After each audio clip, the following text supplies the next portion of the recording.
আমি এখনো পর্যন্ত ওয়ার্ডের খুব সিম্পল ক্যালকুলেশন করতে গেলেও ক্যালকুলেটর ইউজ করি, আর এটাতে আমার কোনো লজ্জা নেই, কারণ আমি একজন নার্স, অ্যাকাউন্টেন্ট নই। কিন্তু তাও আমি ফাইন্যান্সের ব্যাপারে কথা বলছি, আর এতে খুব বেসিক ম্যাথস লাগে, আর যেটা তোমরাও পারবে। ফার্স্টলি হচ্ছে তোমাদের টোটাল মান্থলি ইএমআইটা ক্যালকুলেট করে নাও।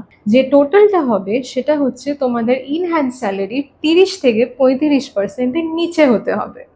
যদি তোমার স্যালারি 30,000 হয়, তাহলে 30 থেকে 35% মানে হচ্ছে 9 থেকে 10,500-এর মধ্যে তোমার ইএমআই থাকা দরকার।